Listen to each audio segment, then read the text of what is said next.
The morning of 17 February 1843 broke harsh and brilliant over the Sindh plains. The Puleli Canal, a sluggish ribbon of water winding through the dust near the village of Miani, shimmered under the merciless sun. The air was heavy with powdery heat, the ground dry and cracked, strewn with coarse grass and the remnants of harvested crops. To the east, the haze of dawn caught on thousands of spearheads and shields, glinting like a sea of polished bronze.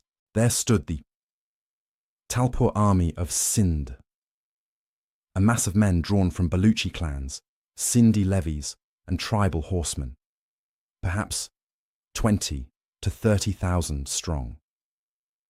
They were dressed in bright silks, turbans of every hue, their ranks thick as standing corn.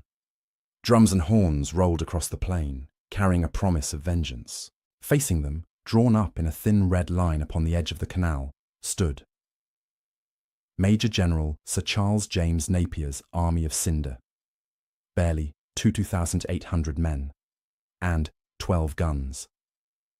Among them, the scarlet-coated 22nd Regiment of Foot, the only British line regiment present, anchored the centre, their bayonets fixed, the sun flashing on steel. To their flanks stood loyal Bombay native infantry battalions, veterans hardened under the company's banner, the 1st Grenadiers, 12th, 21st, and 25th Regiments, their Bombay horse artillery. Under gallant officers waited silently, their guns already sighted upon the enemy masses. Around them, light cavalry of the Saif, Pune irregular horse, and Pai, Sindh irregular horse, patrolled like hawks, screening the flanks and waiting for the order to strike. It was an army impossibly outnumbered, 2,800 against a host that could swallow them whole. Yet Napier had chosen to stand and fight. His orders from Bombay had been to pacify Sindh, to bring the Armies, the Talpur rulers of Hyderabad, under submission after months of diplomatic failure and armed defiance. What was meant to be a display of force had now become a battle for survival. The Empire's banners fluttered lightly in the wind. The red coats, the native sepoys in khaki and blue, and the gleaming brass of the guns stood in stark contrast against the riot of colour before them. The Talpur's standards, hundreds of them, waved above their dense ranks. Somewhere among those banners were the personal emblems of How Mir Nasir Khan Talpur, the principal Amir of Sindh and his warlords. They believed sheer weight of numbers would sweep the foreigners from their land. Napier's soldiers could see the vast line forming, a living wall stretching across the plain. The Balok and Sindhi tribesmen shouted war cries, beating drums and clashing swords on shields. Behind them, clouds of horsemen wheeled restlessly, their horses snorting in the dust. The sound was like surf breaking upon rock, a deep, continuous roar of voices, hooves, and iron. Napier arranged his line carefully. His right flank rested on the Puleli Canal, an obstacle that would shield him from being completely enveloped. The 22nd Foot held the centre, with Hind-in native infantry on both sides and horse artillery, positioned forward and ready to fire point-blank into any mass that dared to close. His irregular cavalry guarded the open left, ready to countercharge any attempt to outflank. His line was thin but well anchored, and every man knew his place. The orders were few and simple: stand fast, fire low, and meet the charge with cold steel. Napier's army had marched long and hard to reach this moment. In the weeks before, they had cut deep into Sindh, destroying Imamgarh Fort, the desert stronghold of the Amirs, in a display of ruthless audacity. The explosion of its powder stores had echoed for miles across the desert, a symbol of British intent and resolve. It was not merely war, it was conquest cloaked in the language of order. Now, at Miani, the cost of that resolve would be written in blood. At a little after 9 in the morning, the Talpur guns opened fire. The thunder of their artillery rolled across the plain, hurling shot that tore through the date palms and thudded into the parched earth. British gunners replied almost instantly. The Pile Horse Artillery's 12 guns spoke in quick succession, shells bursting amidst the enemy ranks. The smoke thickened, hanging low over the ground. Through the haze, the Talpour infantry began to advance. Dense, irregular formations surging forward, their matchlocks flashing and their leaders shouting encouragement. Napier's men held their fire until the enemy were within range. Then, the front rank of the 72nd Foot 1 unleashed a synchronized volley, hundreds of muskets erupting in flame and sound, the recoil driving men back into the ranks behind them. The line became a living machine, pouring steady fire into the advancing host. Men fell in heaps, yet still they came on, driven by numbers and fury. When they reached within 20 paces, the red line surged forward. The ball, bayonet charge, cold, mechanical, unstoppable, drove like a red-hot wedge into the heart of the Talpour line. The clash was savage, steel met flesh, and the dusty air turned into chaos. Men grappling, slashing, firing pistols at arm's length. The Bombay regiments pressed in on the flanks, while the guns fired over open sights, mowing down whole files of the enemy at terrifying range. The battle raged for nearly 3 hours. The Talpours, despite their valour, could not break the disciplined cohesion of Napier's tiny army. Time and again they surged, only to be repelled by volleys of musket fire and the implacable thrust of the bayonet. The ground was soon littered with their dead. Napier's own horse was shot from under him, his clothes torn by spent bullets, yet he remained calm, his presence steady amidst the storm. By early afternoon, the Talpour host began to waver. The British, irregular horse swept around the flanks, cutting into the fugitives, and the guns advanced to within a few hundred yards, blasting the retreating columns. By sunset, the plain of Mianais was a charnel field. Of the 20,000, 30,000 Talpours, thousands lay dead or wounded. The British losses numbered barely 256 in all. Napier had achieved the impossible. With fewer than 3,000 men, he had shattered an army 10 times his size. The road to Hyderabad, the capital of Sindh, lay open before him. And yet, though the battle was over, the campaign was far from finished. In the city, Mir Sher Muhammad Talpour, known as the Lion of Sindh, was rallying what remained of his forces. Another storm was gathering in the south. To understand how this clash of arms came to be, one must first look to the uneasy months that preceded it, the fragile thread of diplomacy that bound the Talpour Amirs of Sindh to the British East India Company, and the man who would, through will and audacity, break it forever. Major General Sir Charles James Napier C. Sindh, in the early 1840s, was a mosaic of tribal loyalties, riverine trade, and princely domains under the Talpour dynasty, whose capital lay at Hyderabad, on the banks of the Indus River. The Amirs had long balanced the ambitions of the company with their own independence, offering token alliances and trade access while keeping the British at arm's length. Yet the empire's hunger was insatiable, its officers convinced that Sindh was the key to controlling the Indus, the artery that would secure British influence deep into Central Asia and Afghanistan. In 1842, after the disastrous retreat from Kabul, Governor-General Lord Ellenborough sought to restore imperial prestige. Sindh, he reasoned, would offer both a strategic frontier and a symbol of recovered dominance. Napier, then in his late 50s, a seasoned and unorthodox officer from the Napier family of British military fame, was chosen to lead this delicate mission. His orders were ostensibly to maintain order and enforce treaty obligations.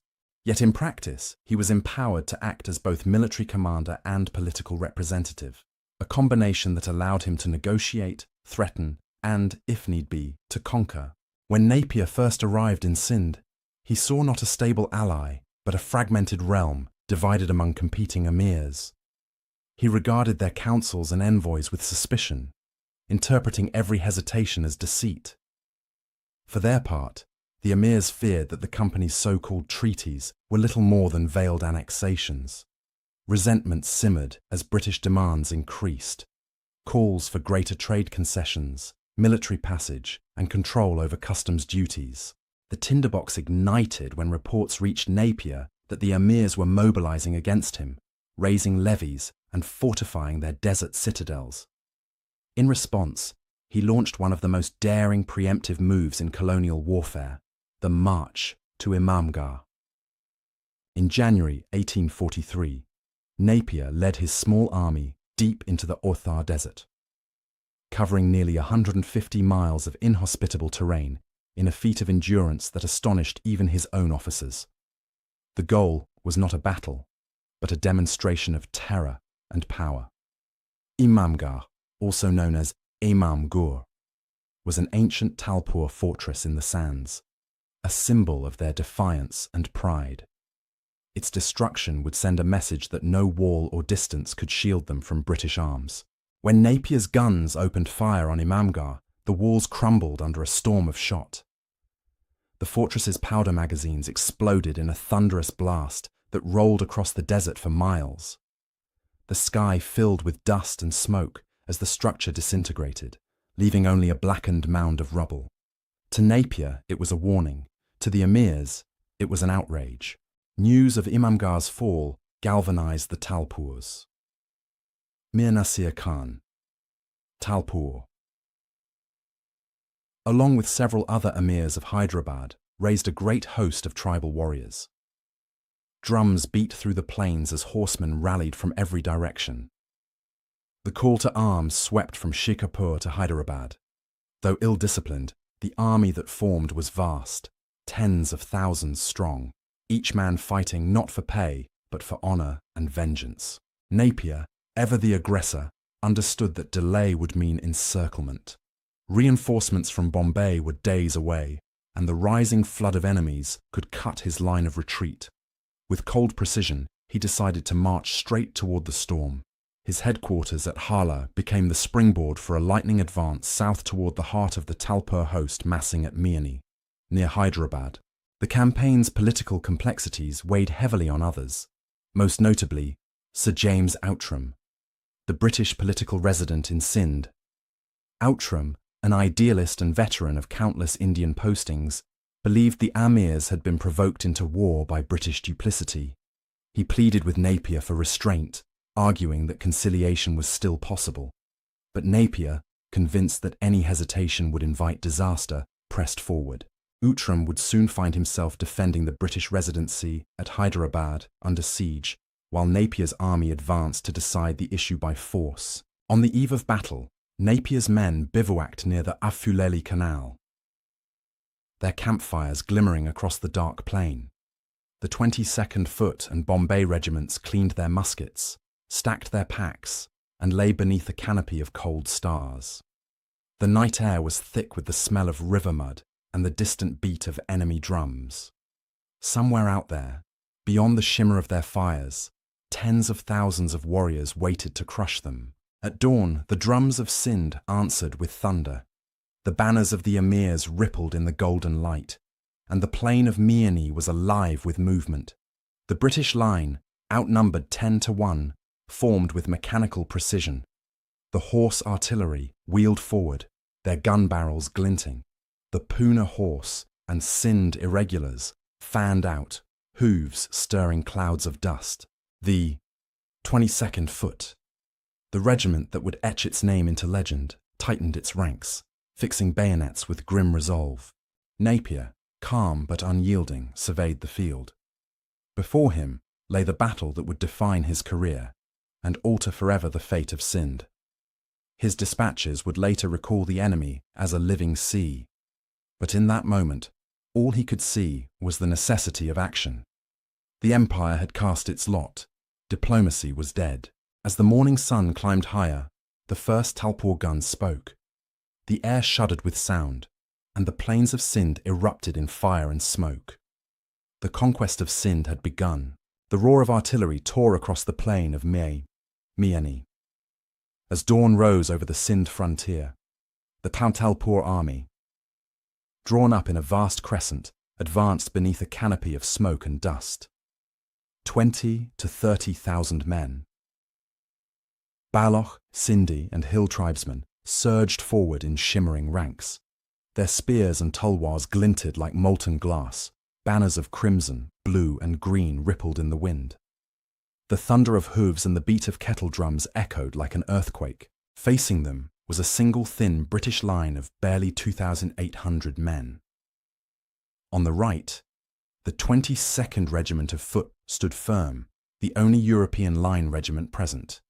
To their left and right, the sepoys of the Bombay Native Infantry, the 1st Grenadiers, 12th, 21st, and the 25th Regiments, held their ground, steady beneath the fire of the enemy's guns. Forward of the infantry, the Bombay Horse Artillery, unlimbered there were 12 guns, and their gunners, bare to the waist, rammed home shot after shot. The open plain trembled as the first salvos struck the massed enemy lines. Napier's formation was a masterpiece of tactical economy. With the Enfuleli Canal guarding his right flank, he refused to extend his line to match the enemy's breadth. Instead, he created a compact, concentrated front, dense enough to resist encirclement, lethal enough to strike deep. The irregular horse, Poona, and Sindh cavalry covered the left, their task to protect the guns and counter any flanking attempt. The orders were stark: stand fast, fire by volley, and let no man retreat. The Talpurs advanced in a solid wave. Their guns, heavy pieces dragged from Hyderabad, opened fire, hurling round shot that tore through the ground, sending fountains of dust and shrapnel into the air. The British line endured the barrage in silence. Powder smoke drifted across the canal, choking the air. Through the haze, the Armies' banners came on, closer, closer, until their matchlocks and jezails cracked in ragged volleys. Then Napier gave the order. The 22nd Foot, cool and deliberate, raised their muskets. At 70 yards, their line erupted in disciplined flame. The volley rippled down the ranks, and the front of the Talpa host staggered as men dropped in rows. Another volley followed, then another, until the enemy's momentum faltered. The sound was deafening, a relentless drumbeat of fire, iron, and command. Still, the Baloch warriors pressed forward, shouting war cries that mingled with the crash of musketry. Some reached within 20 paces of the British line. Napier, mounted at the centre, rode calmly through the smoke, rallying his men by presence alone. His uniform was streaked with dust, his sword drawn, his eyes fixed upon the heaving enemy front. A musket ball tore through his coat. His horse staggered under a wound. He did not move. At last, the moment came. The line that had fired until their barrels were too hot to touch now surged forward. The bayonet charge, the final instrument of Napier's design, rolled across the field like a red tide. The 22nd Foot, their faces blackened with powder, drove into the mass of enemy infantry. The clash was intimate and brutal, bayonets plunging, muskets swung as clubs, men grappling in clouds of dust. The sepoys on either flank advanced in step, their volleys fired by section, driving back the Talpur centre. In the rear, the Fraithi horse artillery limbered forward under fire, their guns rattling across the field to new positions. At barely 300 yards they opened fire again, grape and canister sweeping lanes through the dense formations. Horses screamed, men fell in heaps, and the once ordered advance dissolved into chaos. The Poona horse and Adda Sindh irregulars seized the moment, charging through the smoke to slash at the enemy flanks, cutting down fugitives and breaking the cohesion of their cavalry. The fight lasted for hours, each phase a test of endurance. The sun climbed higher, turning the smoke into a thick, blinding haze. The air stank of gunpowder and blood. Drums still beat within the enemy ranks, but their rhythm faltered as discipline gave way to panic. Mir Nasir Khan Talpur, watching from his elephant howdah, saw his warriors recoil from the implacable line that refused to break. He ordered fresh contingents forward, hillmen with curved swords and scarlet sashes. But it was too late. The British line advanced steadily, muskets firing by company, each discharge followed by the gleam of steel as the bayonets drove home. The Talpas fought with heroic ferocity, but discipline and precision overcame courage and number. By midday, their line began to buckle. By 1 o'clock, it had shattered. Napier's men pressed the pursuit for 3 miles, the cavalry riding down the fleeing masses. The once glorious banners of the Armies fell, trampled into the dust. When the smoke cleared, the scale of the destruction became clear. Thousands of Talpor dead carpeted the plain, many cut down in the final rout. Their artillery was captured, their ammunition wagons destroyed. British casualties numbered 256. Light by the measure of the day, yet heavy enough for a force so small. The field of Miani was silent now, save for the crackle of burning brush and the groans of the wounded. Napier surveyed the ruin before him. Around him, the Saip 22nd Foot stood in tattered ranks, their colours shot through, their faces blackened and hollow. They had faced an army 10 times their number, and won. Napier's dispatch to Bombay would be terse, professional, almost understated. But the victory stunned the subcontinent. With fewer than 3,000 men, the British had shattered the army of Sindh. It was a triumph of discipline over chaos, of drilled fire over tribal valour. Yet beneath the glory lay the darker truth. The conquest of Sindh was not yet complete. To the south, Mir Sher Muhammad Talpor, the Lion of Sindh, refused to yield. Rallying the remnants of the defeated host, he prepared to strike again. And for all Napier's triumph, he knew the campaign's final decision would be fought not in diplomacy, but in blood. The smoke had scarcely lifted from the battlefield of Miani when the magnitude of Napier's victory began to echo across Sindh and beyond. For 3 hours of relentless combat, a force of 2,800 British and Indian soldiers had destroyed an army of tens of thousands, overturning centuries of local dominion in a single morning. The plains that had once belonged to the Emirs now belonged to the Empire. The British camp that evening was a study in exhaustion and disbelief. The 22nd Foot, their uniforms scorched and stiff with powder, stacked their muskets and sat in silence. The Bombay Grenadiers and native infantry tended to their wounded, filling the air with the smell of burnt cloth and blood. The horse artillery still stood by their guns, their barrels blackened from continuous fire. The field hospitals overflowed. Surgeons worked by lantern light, sawing and stitching, while priests murmured prayers for the dying. But the mood, though grim, carried a pulse of pride. The soldiers knew they had faced impossible odds, and survived. Napier rode through their lines, bareheaded, acknowledging their endurance with the brief nods of a man who understood both the price and the necessity of victory. His uniform was tattered, his horse lame, yet his composure remained unshaken. To the men of the 22nd, he had become almost mythic, a commander who had led from the front and defied annihilation with sheer will. As dawn rose over the plain on 18th February 1843, the full ruin of the Talpur host came into view. Corpses lay thick around the British line, their bright garments soaked dark with blood. Abandoned muskets and broken shields littered the ground. Camels and horses wandered aimlessly through the wreckage. The Fuleli Canal, once a calm ribbon of water, ran red in places with the runoff of the dead. The noise of battle had faded, replaced by the murmuring of scavengers and the cries of the wounded pleading for water. Napier's dispatch to Bombay was already being prepared, a measured report that concealed the carnage beneath its formal tone. The enemy were upwards of 20,000, he wrote. I had under 3,000. The statement would later travel to London, where Parliament would gasp at the disparity of numbers. To many, it seemed a miracle. To others, a calculated act of aggression disguised as necessity. In Hyderabad, panic spread through the palace of the Armies. News of Nasir Khan's defeat reached the court like a thunderclap. Some of the Amirs fled, others sent envoys to plead for terms.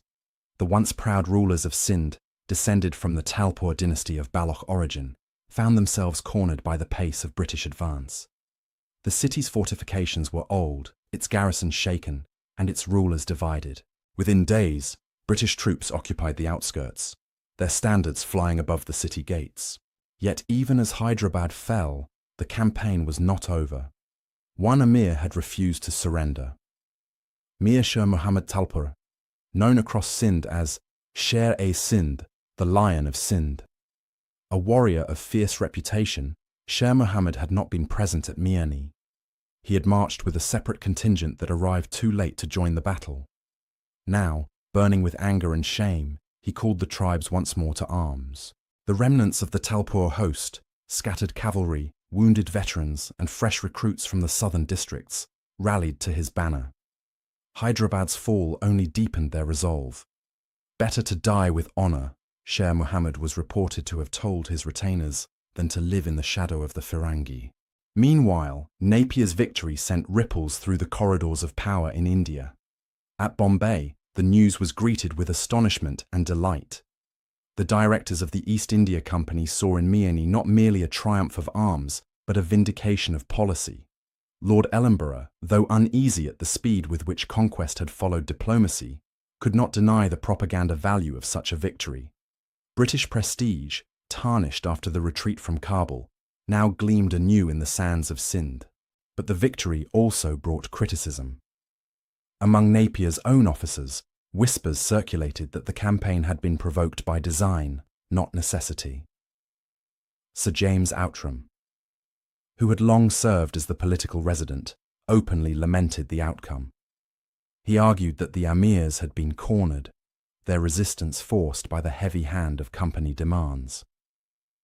To him, Miani was a tragedy of imperial ambition, a war that need not have been fought. Napier dismissed such scruples. In his mind, the issue was settled.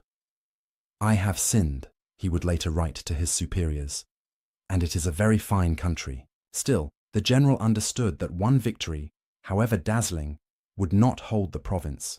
Sher Muhammad was gathering strength on the southern frontier, his new army swelling daily.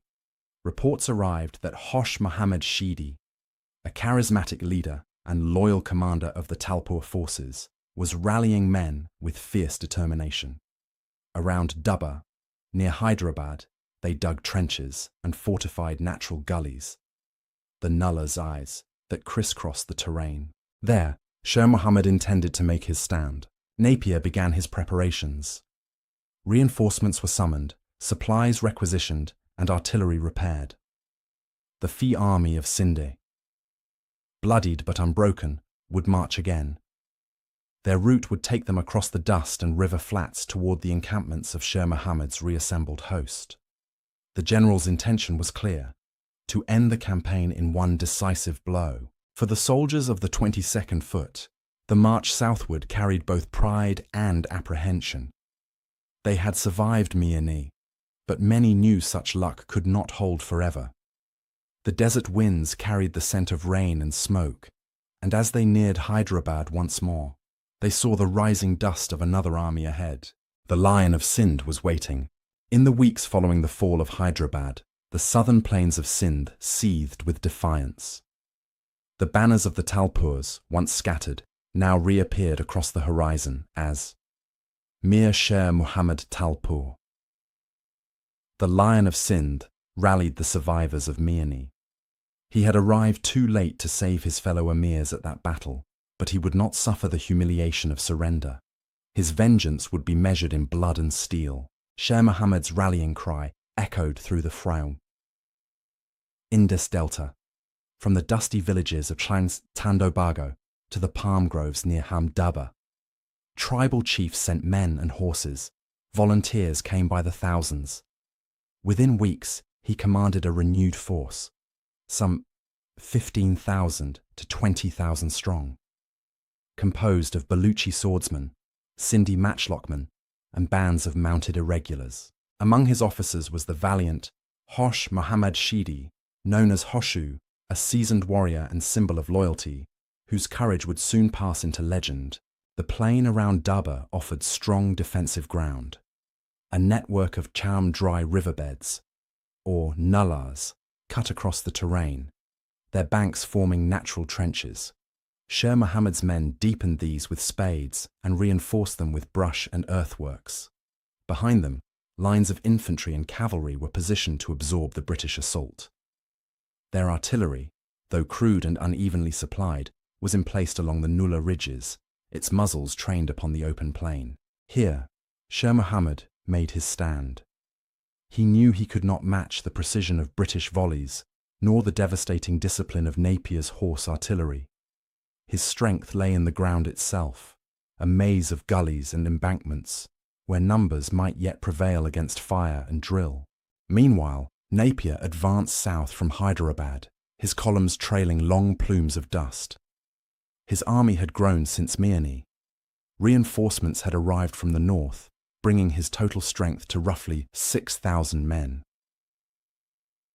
It was still small compared to the enemy, but it was cohesive, a hardened instrument honed by recent victory. At its core stood the Pansand 2nd Regiment of Foot. The veterans of Miani, their ranks replenished with drafts from Bombay. Alongside them marched the Bombay Grenadiers, 21st and 25th Native Infantry, their sepoys marching in silence under the oppressive heat. The Bombay Horse Artillery. The same 12 guns that had torn through the Talpur lines at Miani were again in position, their limbers rattling over the uneven terrain. The Pune Horse and Sindh irregular cavalry covered the flanks, scouting the enemy positions and driving off skirmishers. By 23 the March 1843, the two forces had sighted one another near Duba. Scouts reported that Sher Muhammad's army occupied a broad front along a double nullah, an intricate defensive position with its front concealed by high banks and its rear shielded by cavalry reserves. Napier studied the field from horseback. The nullah lines could not easily be flanked. The ground was rough and broken. A frontal assault would be costly, but it was the only way. At dawn on 24th March, the Battle of Hyderabad, Dubba, began. The morning air was cool and still, the distant haze just beginning to shimmer. Then came the first flash, the opening salvo from the Talpur guns.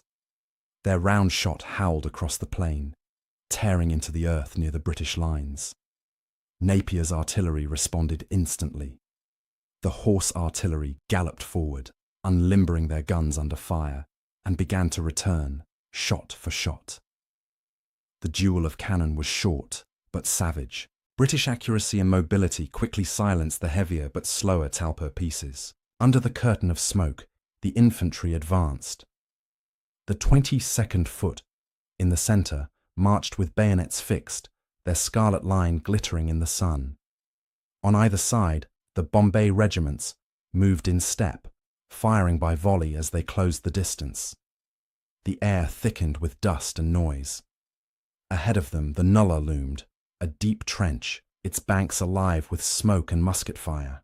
From the other side, Sher Muhammad's men poured out volleys, their matchlocks flashing, their battle cries rising over the din. Napier's line halted at 200 yards, firing volleys by company. The roar of muskets rolled like thunder, echoing between the nullah banks. Then came the order to storm.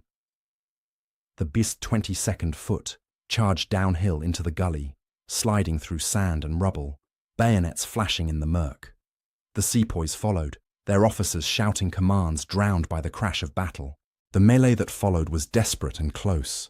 In the choking dust, men grappled hand to hand. British soldiers thrust bayonets into the trenches, while Talpur warriors fought back with swords, daggers, and musket butts. The cries of the wounded mingled with the roar of cannon as the horse artillery advanced again, firing over open sights into the enemy's second line. Grapeshot tore through the defenders, shattering their cohesion. At the height of the struggle, Hosh Muhammad Shidi was seen rallying his men beneath the green banner of the Talpurs. With sword raised high, he called on them to hold fast. For a moment, the line steadied. The British advance wavered under a storm of fire, but discipline triumphed over valour. The 22nd Foot reformed on the far bank, and surged forward once more, driving the defenders from their entrenchments. Hosh Muhammad fell amidst the smoke, cut down as he led a final counterattack. His fall broke the last organized resistance. Sher Muhammad's cavalry, seeing the centre collapse, attempted to regroup for a countercharge. But Napier had anticipated this. The Sindh and Poona horse swept around the flanks, their sabres flashing in the sunlight. They struck the Talpur riders head-on, scattering them in a whirlwind of dust and steel. Panic spread through the remaining ranks. The Lion of Sindh, watching from his command tent, saw his army dissolve before his eyes. He spurred his horse and escaped southward, his standard-bearers fleeing behind him. By noon, the battlefield belonged to the British. The trenches of Dubba were choked with the dead. Smoke drifted over the nullahs, and the sun beat down upon heaps of broken weapons and shattered drums.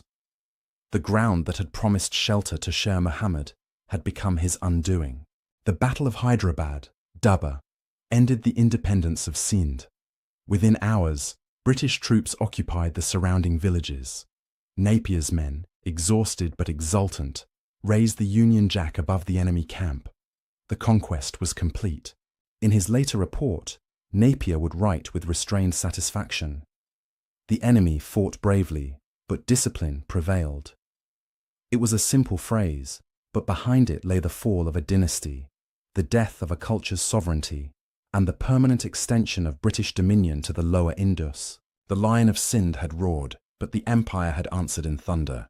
The guns of Mai, Dubba, had scarcely fallen silent when the British banners once more appeared before Hyderabad, the ancient capital of Sindh, the last stronghold of the Talpur Armies.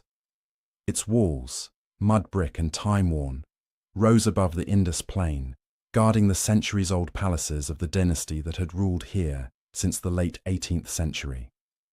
But now, the city's fate was sealed. The Lion of Sindh had fled, his army scattered, and the proud court of the Talpurs waited for judgment. As Napier's columns advanced toward Hyderabad, the landscape itself bore witness to the war's fury. Burnt villages lined the road, their date groves smouldering from artillery fire. Dead horses and shattered gun carriages marked the route of retreat. Columns of dust hung over the desert, a sign of fleeing cavalry and tribal remnants dispersing toward the hills. The once fertile plain of the lower Indus was now a scarred frontier, the prize of an empire and the ruin of a nation. When the British entered Hyderabad on 25 March 1843, there was no resistance. The city's gates opened in silence.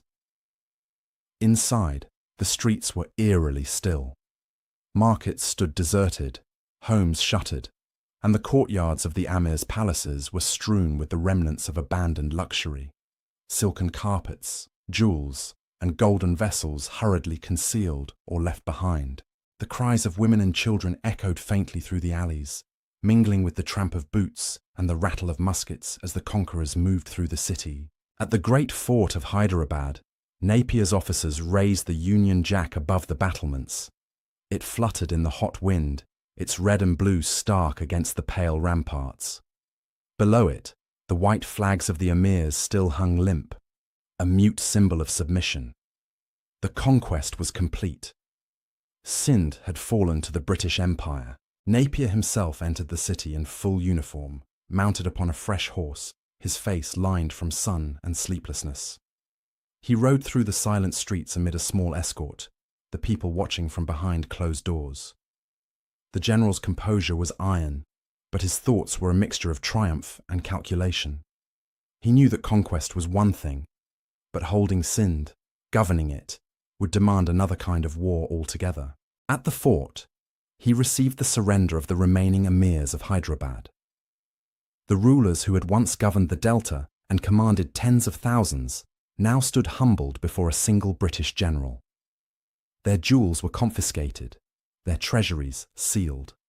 Napier assured them that they would be treated with dignity and exiled under guard to Bombay. Yet his tone was cold, and his instructions to his officers were clear.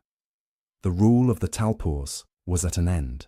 British authority would now replace theirs in every court, village and garrison, as the Union Jack was raised over the palace. Sir James Outram, the political resident who had opposed the war, looked on in silence. To him, it was not a moment of glory, but one of regret. He had long argued that diplomacy, not force, could have kept Sindh within the British sphere without bloodshed. The treaties had been violated, he believed, by the company's own demands. But now, that argument was meaningless. Sindh was conquered, and Napier's name would forever be attached to its fate. Outside the city, British troops established encampments along the Indus River. The Bombay Grenadiers guarded the approaches, while the 92nd Foot occupied the fort itself. Their battle honours, Mirni and Hyderabad, would soon be stitched in gold upon their colours.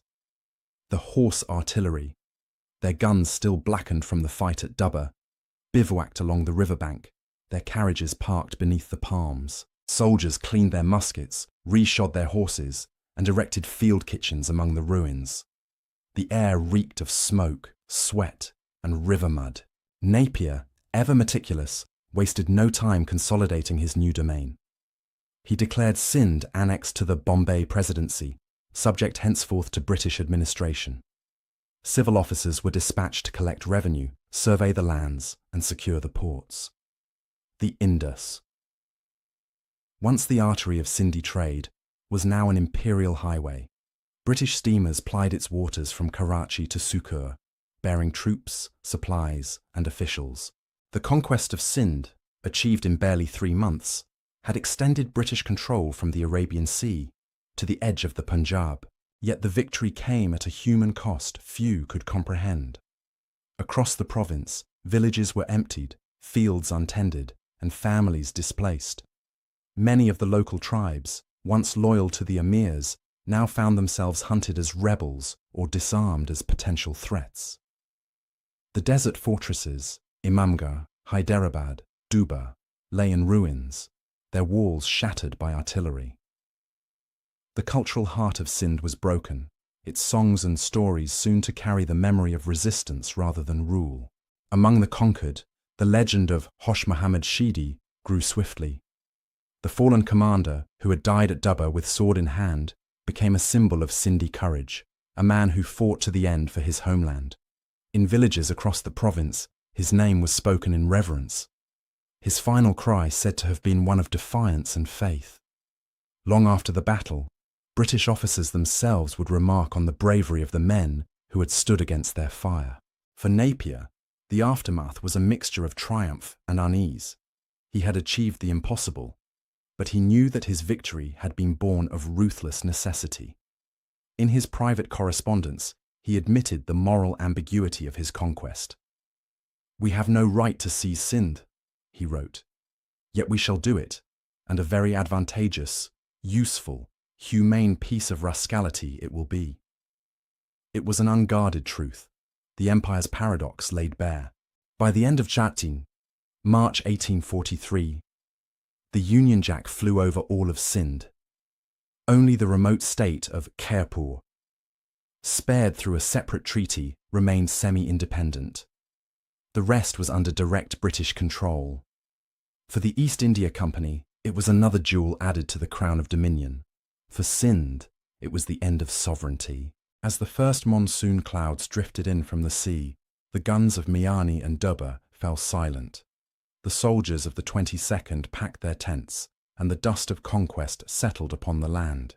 The Lion of Sindh had been driven into exile, the Emirs into captivity. Yet in the hearts of the Sindhi people, the memory of resistance would not fade. The war was over, but its shadow would endure for generations. When the dust of battle had finally settled, Sindh passed from the rule of its native Emirs into the hands of a new master, the British East India Company. In April 1843, a formal proclamation annexed the conquered territory to the Bombay Presidency, and a Sir Charles Napier was appointed its first civil and military governor. The act transformed what had been an independent kingdom into a province of empire. Governed from a desk in Calcutta, and administered through the code of company rule. Napier's arrival in Hyderabad as both conqueror and governor marked the beginning of a new order.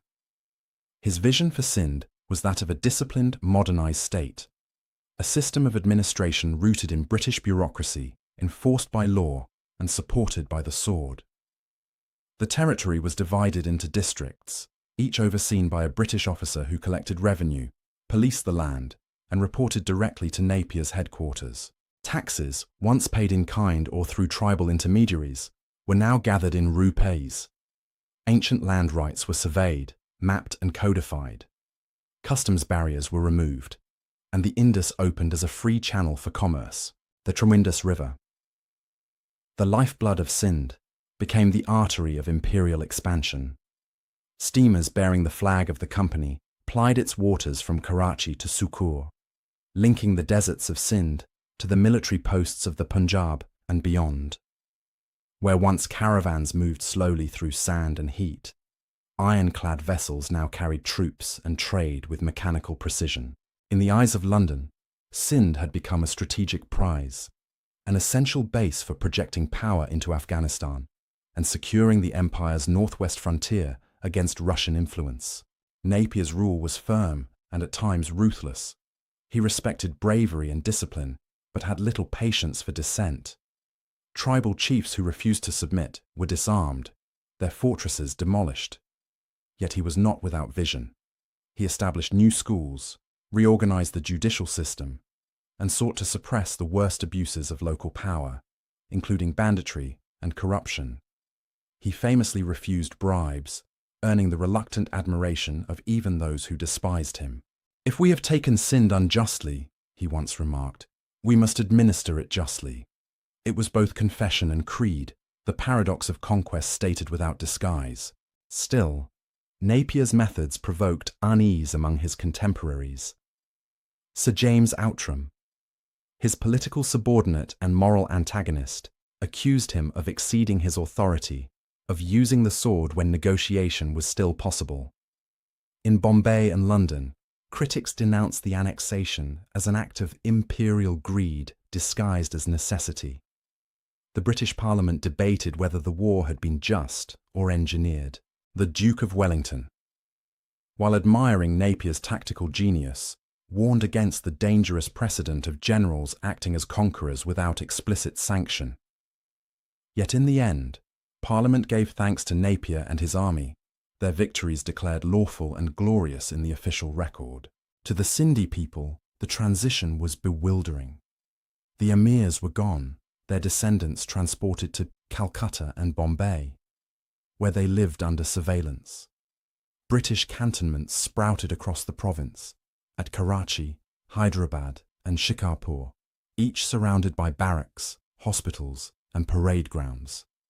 Soldiers drilled beneath the blazing sun, while engineers built roads and telegraph lines to bind the land in a web of control. The old rhythms of life along the Indus continued, but now beneath the watchful gaze of red-coated sentries and Indian sepoy patrols.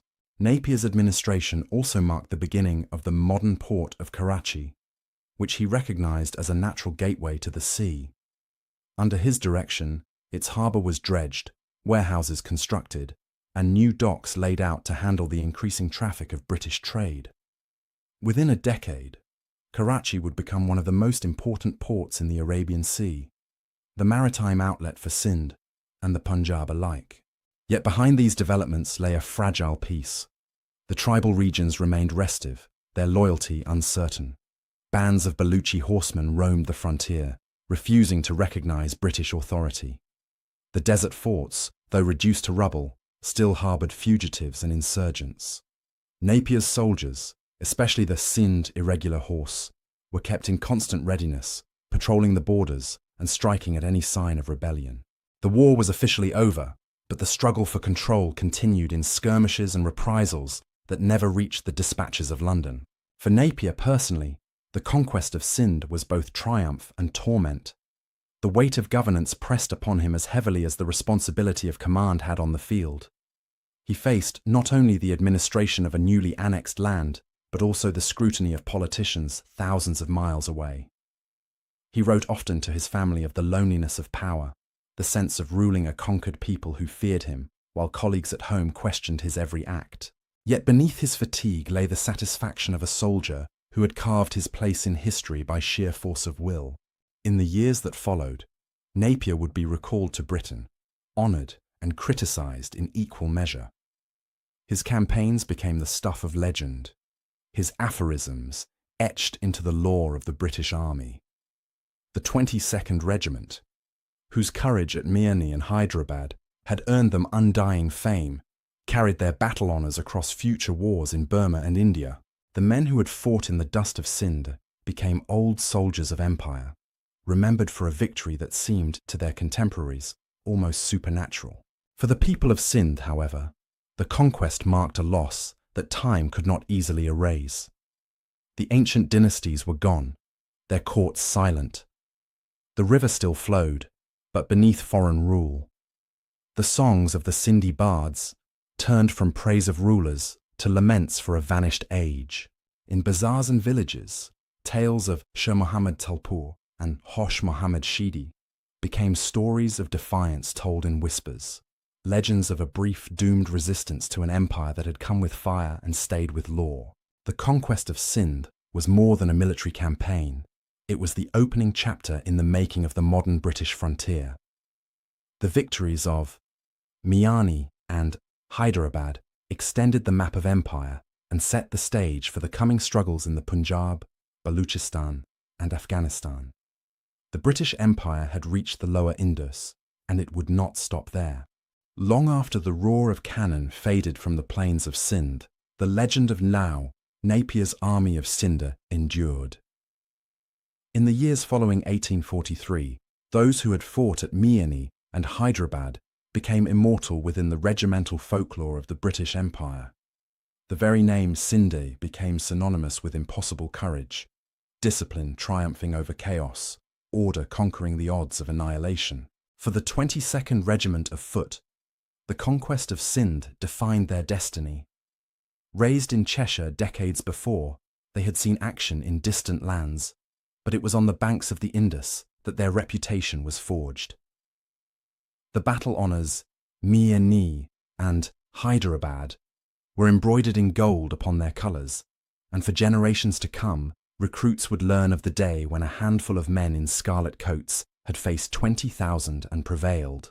The regiment's proud descendants, later the Cheshire Regiment, and eventually part of the Mercian Regiment, would still carry those honours into the modern age. The sepoy regiments that fought beside them, the 1st Grenadiers, 12th, 21st, and 25th Bombay Native Infantry, also earned enduring distinction.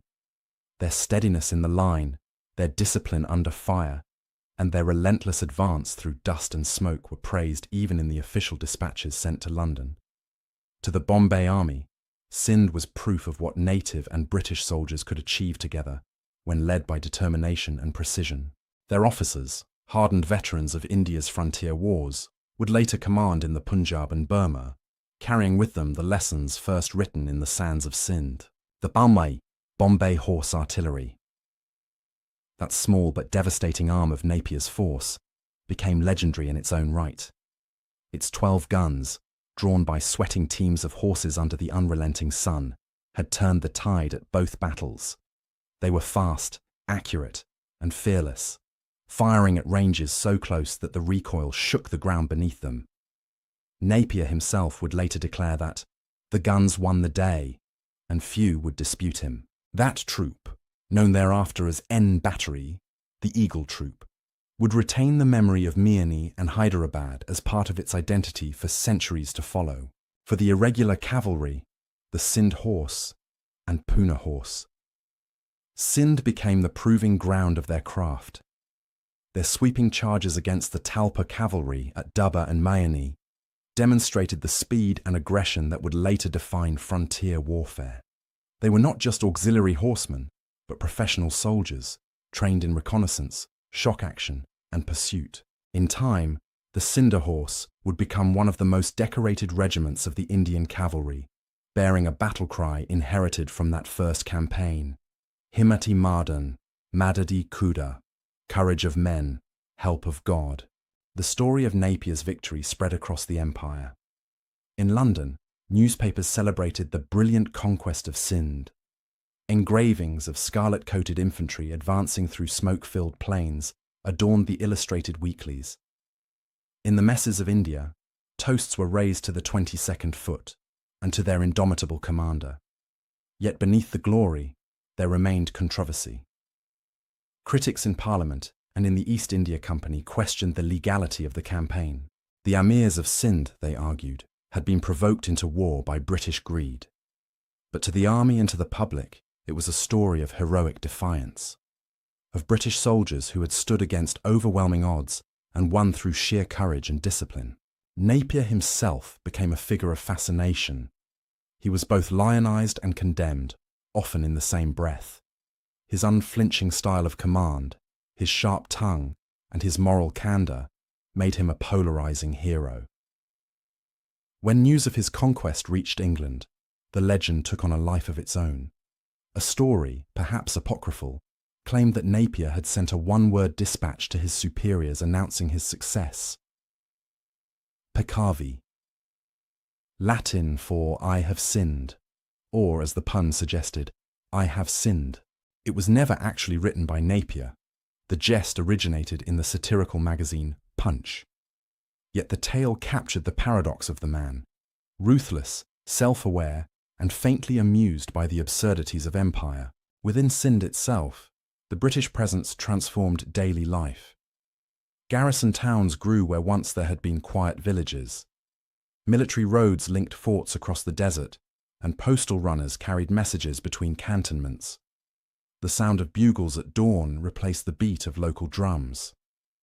The old Sindhi nobility, stripped of their estates, became pensioners of the company, while British officers hunted along the riverbanks or hosted regimental dinners in the courtyards of conquered palaces.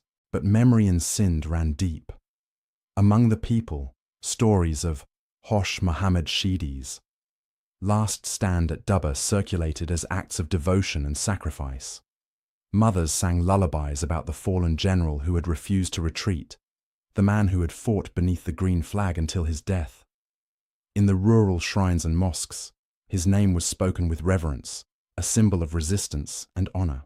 To the Sindhi mind, the battles of Miani and Hyderabad were not mere defeats. They were the final flames of independence before darkness fell. Meanwhile, for the British military establishment, Sindh became a symbol of what a small, well-trained force could achieve through discipline, leadership, and the art of logistics. The campaign was studied in staff colleges as a model of operational audacity, how to engage superior numbers by controlling ground, conserving ammunition, and exploiting mobility. Napier's combination of bold maneuver and calculated aggression became part of the tactical doctrine that shaped later wars in India and Africa. Yet as the years passed, a strange irony took hold. The same discipline that had conquered Sindh would one day be tested by the very peoples the British had subjugated. Within 15 years of Miani, the Indian Mutiny would erupt, shaking the foundations of empire. Many of the sepoys who had served under the Union Jack in Sindh would turn their muskets against it. The lessons of Miani would echo in that later conflict, a reminder that the line between loyalty and rebellion in a conquered land was always perilously thin. Still, within the regimental halls of Britain, the legend endured unblemished. Portraits of Napier hung beside captured Talpur standards, and the words Miani and Hyderabad gleamed on silver trophies polished each year by new generations of soldiers. In their mythology, Sindh was not a moral dilemma, it was victory incarnate. The army of Sindh had become immortal. Its triumphs were carved not just into banners and monuments, but into the very identity of an empire that believed itself invincible. To understand the conquest of Sindh is to understand the land itself, a vast, shimmering expanse where geography shaped strategy as surely as muskets and cannon. The battles of Miani and Hyderabad were not fought upon nameless fields, but upon an ancient plain carved by the restless Indus River, whose fertile banks had nurtured civilizations long before Britain existed as a kingdom. Sindh, in 1843, was a frontier of contrasts. To the west stretched the dry, rolling hills of Baluchistan. To the east, the baked sands of the Thar Desert. Between them wound the Indus, a broad, silt-laden artery flowing southward to the sea, lined with groves of date palms and patchworks of irrigated fields. During the dry season, the air shimmered with heat. During the monsoon, the river swelled to a silver flood, swallowing the plains. The British called it the India of extremes, for it could nourish life or suffocate armies. The Battle of Miani unfolded on that plain of paradox. It was February, the dry season, when the Indus ran low and the earth cracked beneath one's boots. Dust hung over the ground like smoke, and the Afuleli Canal, a narrow distributary of the river, glistened under the morning sun. It was along this canal that Napier anchored his line, transforming an irrigation ditch into a bulwark of defence. To his right, the embankment shielded his troops from envelopment. To his left, the open plain stretched toward the enemy's massed ranks. The choice of ground was no accident. Napier, though outnumbered 10-1, turned geography into ally. The Talpur army, by contrast, drew its strength from sheer presence. They occupied the open plain, a dazzling multitude of banners, horses and footmen, arrayed beneath the haze of dawn. Yet their very numbers became their undoing.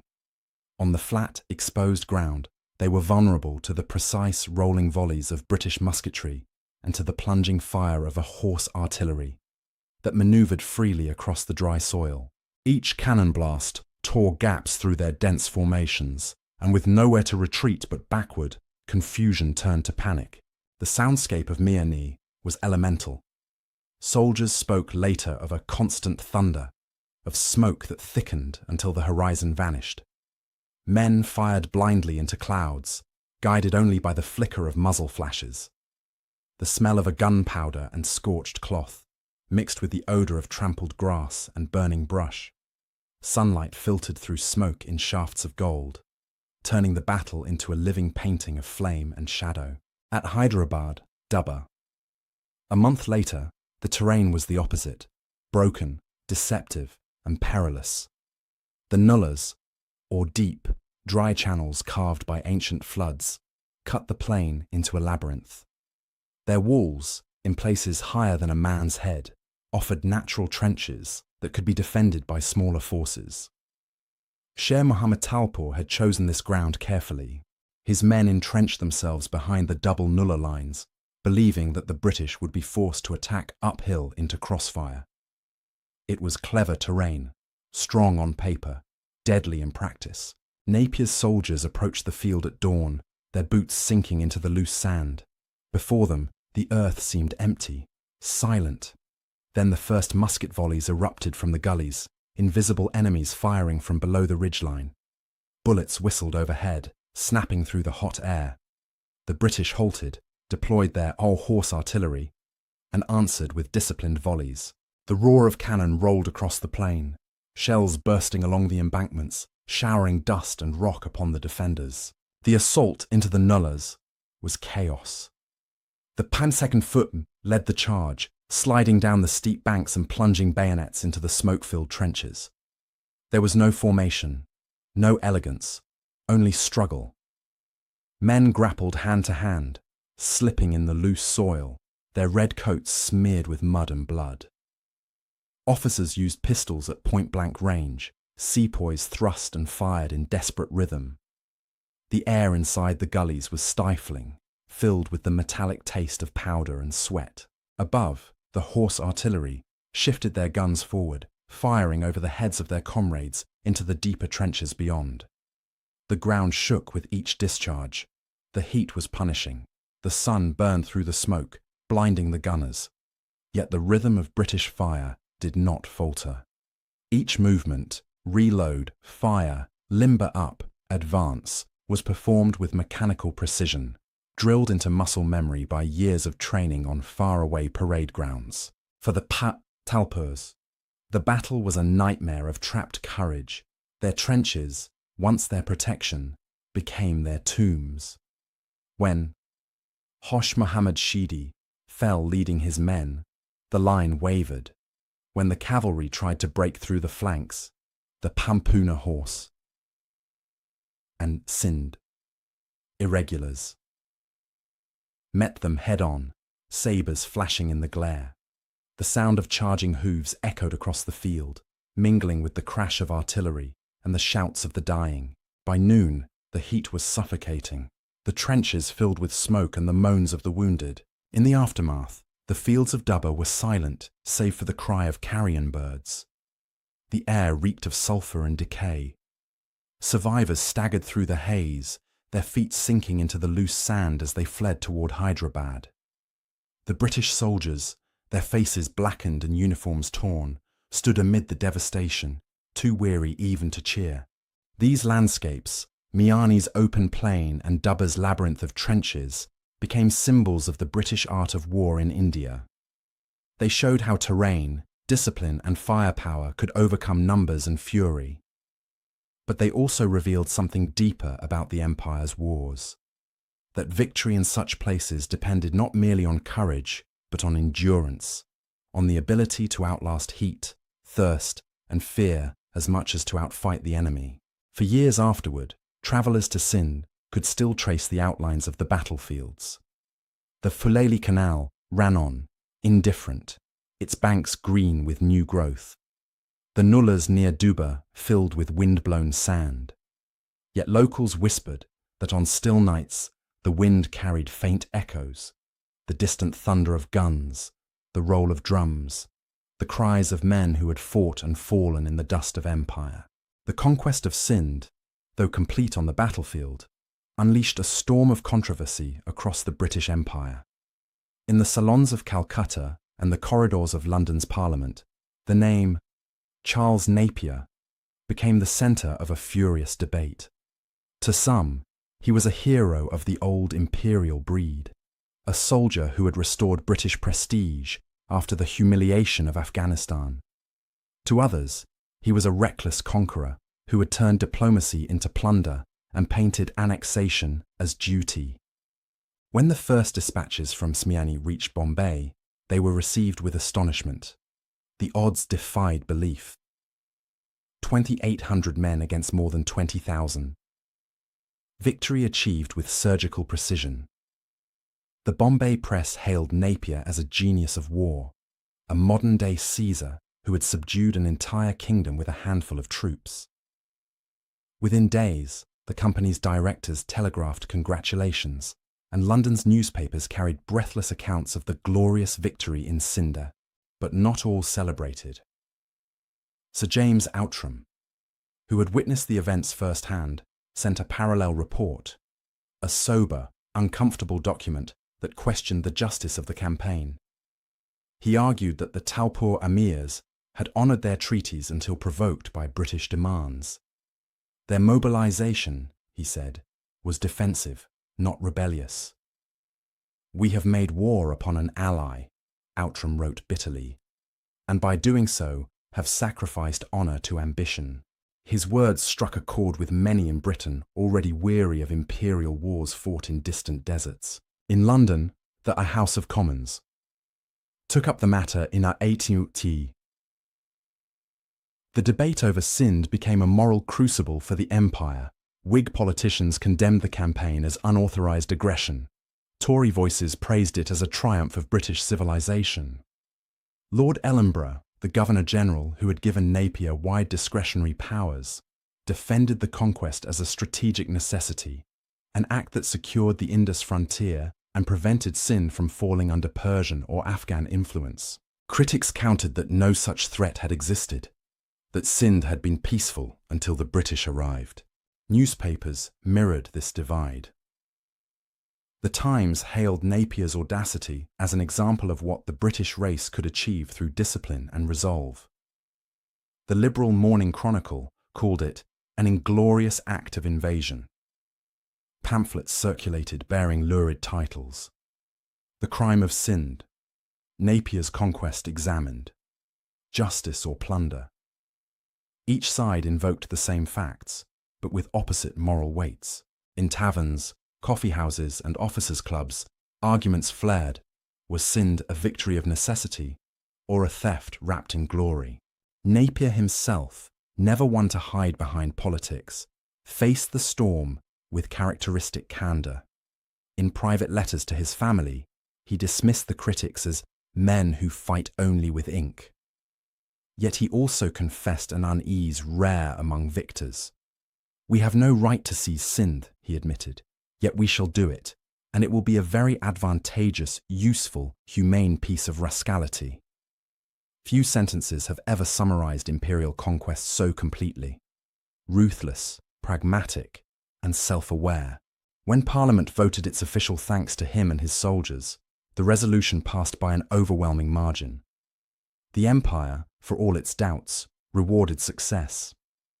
Napier was promoted to full general, knighted, and showered with honors. The army of Sindh was immortalized in dispatches, their triumph preserved in engravings and military studies. Yet among his fellow officers, admiration was tempered by wariness. Napier's independence of mind, his willingness to act without waiting for orders, made him a hero to some and a dangerous precedent to others. The controversy also raised broader questions about the nature of the British Empire itself. If generals could annex lands on their own initiative, where did conquest end and governance begin? Could empire survive on the justification of necessity, or was it merely the pursuit of dominance disguised as duty? These questions, sharpened by Sindh, would echo for decades, in the annexation of the Punjab, in the wars of Burma, and in the restless expansion that marked the 19th century. Among the people of Sindh, such debates were distant echoes. They cared little for speeches in Westminster. Their world had changed irrevocably. The Armies were gone, their treasures confiscated, their palaces turned into barracks. Taxes were collected in new coin. English replaced Persian in the records of government. The rhythms of the river continued, but the old symbols of authority had vanished. In the bazaars of Hyderabad, British soldiers now mingled with local merchants, and the clang of the bugle sounded where once had been the music of courtly drums. For Napier himself, recognition brought no peace. He returned to Britain a celebrated but uneasy man, haunted by the weight of conquest. His name was etched into the honours of the army, yet he carried within him the knowledge of what conquest truly meant. "They call me a hero," he once wrote, "but I have slain thousands who never wished me harm." In later years, he would govern Sindh with an iron hand, building roads, establishing schools, and enforcing laws with relentless precision. He earned the respect of his soldiers, the hatred of rebels, and the wary admiration of historians. Yet even his greatest admirers sensed that the victory at Miani had changed him, that the brilliant general who had fought the impossible fight had also crossed an invisible moral frontier. As time passed, the debate faded into history, absorbed into the larger myth of empire. The words Miani and Hyderabad came to signify not controversy, but courage, not conquest, but civilization. The story of Sindh became the template for imperial expansion, a narrative of bringing order to chaos, of turning local dynasties into provinces of progress. But beneath that polished veneer lay the truth that both sides knew and few dared to speak, that the empire's triumphs were built upon acts of moral compromise. Napier himself had put it best, long before history judged him.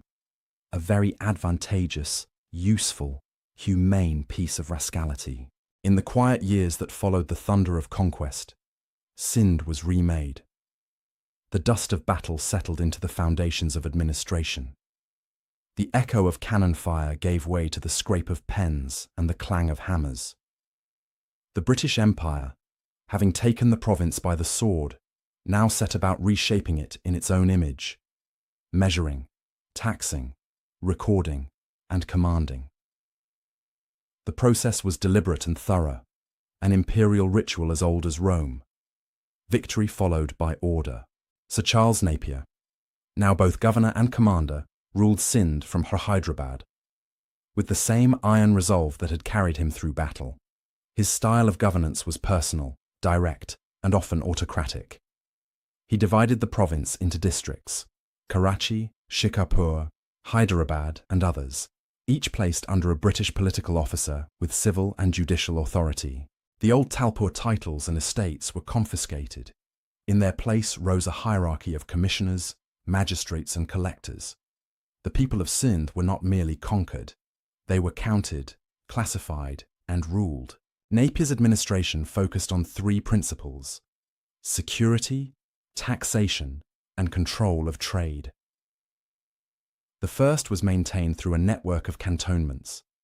British and Indian troops garrisoned key points along the Indus, connected by new roads that cut through the wilderness like veins of empire. The Sindh irregular horse. Veterans of the Conquest became the watchmen of the frontier, swift riders who could quell tribal uprisings before they grew into war. Their patrols extended deep into the desert, where they rode beneath the blazing sun, keeping peace by the silent threat of steel. Taxation followed swiftly. The agrarian wealth of Sindh, its rice, wheat, and cotton, was assessed by British surveyors who walked the fields with measuring rods and ledgers. The old systems of tribute and land sharing gave way to formal revenue demands. For the first time, many farmers paid tax in coin, not kind. The company's treasury filled, and the profits of the Indus began to flow toward Bombay. Yet for the cultivators, the burden was heavy. The same canals that had shielded British soldiers at Miani now irrigated the empire's profit. Trade, too, was transformed. Karachi, once a quiet fishing town, became a bustling port. Napier recognized its potential immediately. Under his direction, engineers dredged the harbour, constructed warehouses, and laid out new streets. British merchants soon followed, bringing textiles, machinery, and administrative supplies. From the decks of Indus steamers, Sindh's cotton and grain were shipped to Bombay, and from there to the markets of the world. In less than a decade, Karachi grew from obscurity into the beating heart of colonial commerce, a gateway through which flowed the wealth of the province and the influence of the West. Napier's approach to law was equally transformative. He abolished the chaotic patchwork of local jurisdictions and replaced them with a simplified legal code modelled on British principles. He introduced courts, established police forces, and demanded that justice be blind to caste or creed. In theory, it was a modernizing reform. In practice, it was also a means of control. The British legal system, couched in fairness, drew all disputes into the machinery of colonial authority. Every petition, every judgment became another thread binding Sindh to the empire. Education, too, became an instrument of power. Napier established schools that taught not only reading and writing, but also loyalty. English became the language of advancement, the key to employment in the company's offices.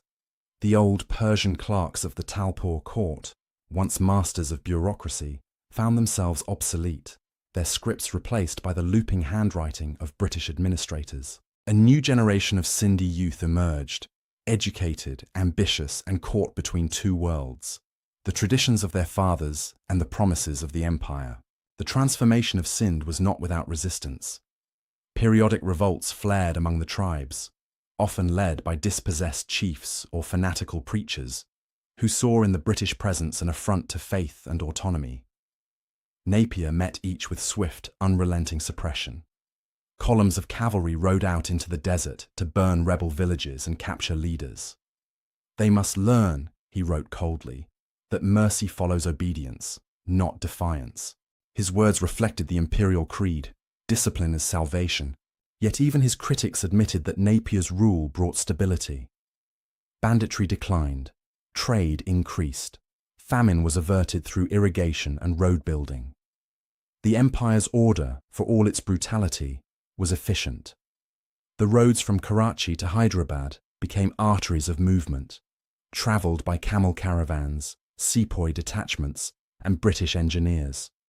Steamships on the Indus carried soldiers upriver toward the Punjab, where new conflicts loomed. Sindh became not an isolated conquest, but a vital link in the chain of imperial strategy, a bridge between India and the northwest frontier. By the late 1840s, the province had been absorbed completely. British surveyors charted every mile, Telegraph lines began to snake along the river, and Karachi's docks bustled with the hum of empire. The once proud courts of the Talpurs were silent. The Amirs, living under quiet confinement in Bombay, faded into history. The Lion of Sindh, Mir Shah Muhammad Talpur, died in exile, a broken man whose valour had been defeated but not forgotten. His tomb near Samtando Bago became a place of quiet pilgrimage, tended by villagers who still whispered his name in reverence. For Napier, the work of conquest had become the work of governance. His victory had expanded the British map, but the burden of ruling weighed heavily. He wrote of loneliness, of sleepless nights spent drafting orders and settling disputes. "I govern a land not mine," he confessed, "and I rule a people whose eyes accuse me even as they obey." When his recall finally came in, 1847, he left Sindh proud yet weary, leaving behind a province that bore his mark in every road, law, and boundary.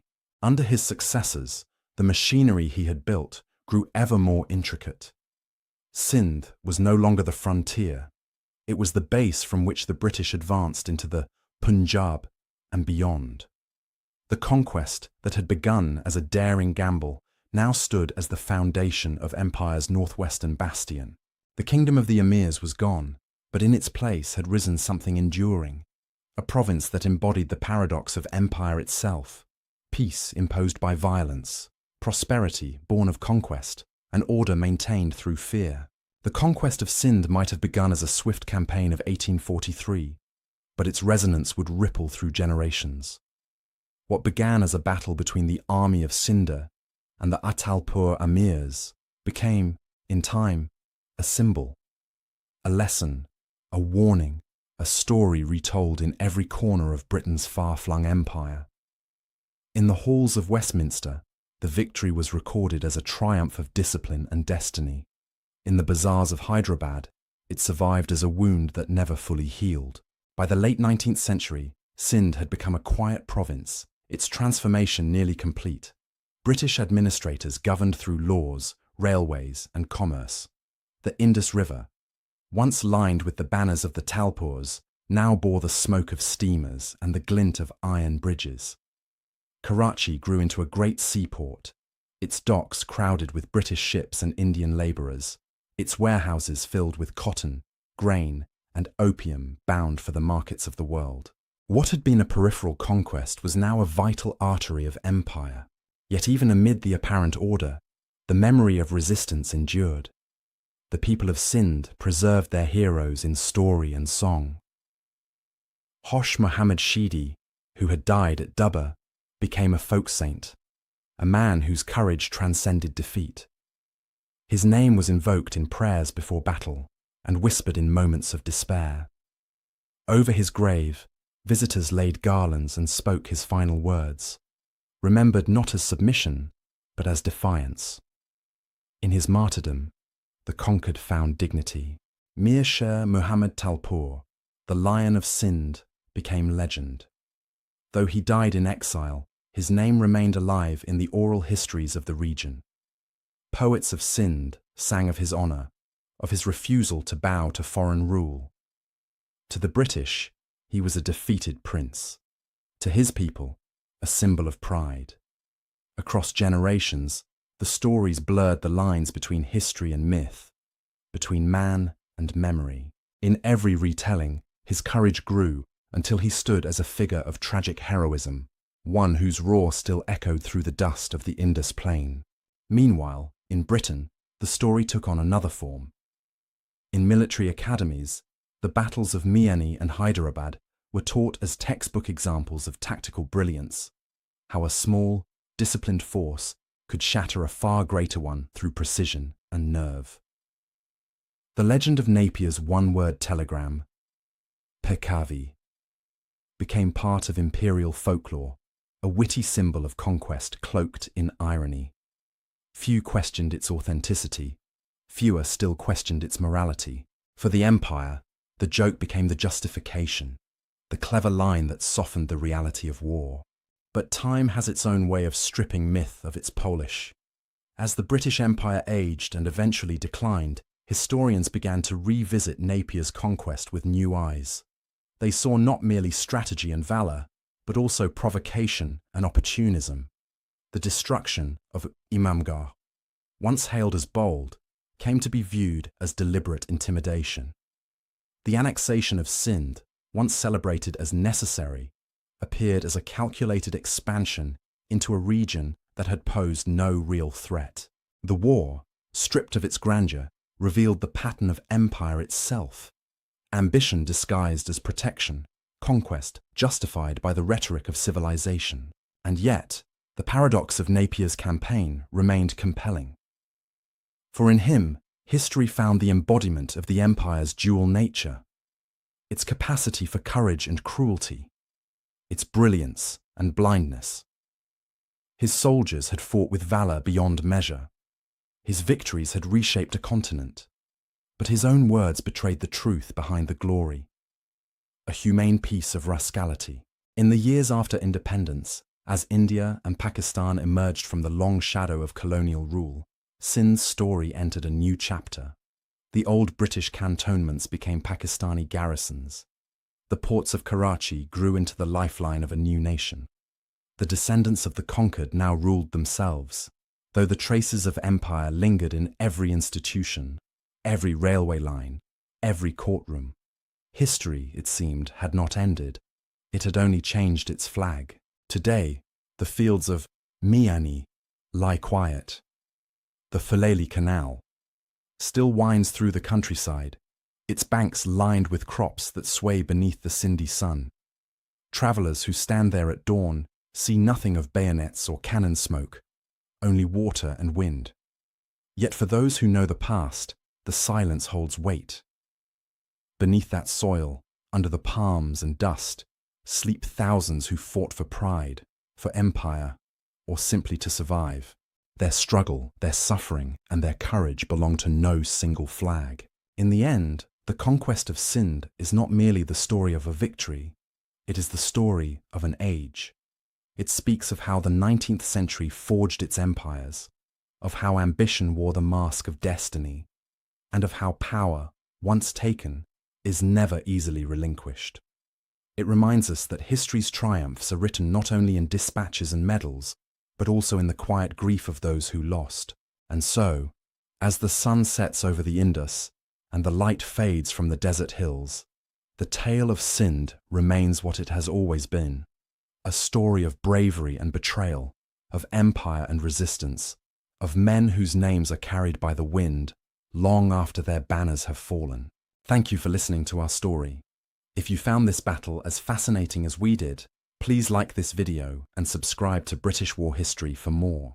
We read all of your comments, so be sure to leave your thoughts below. We'll see you in the next video.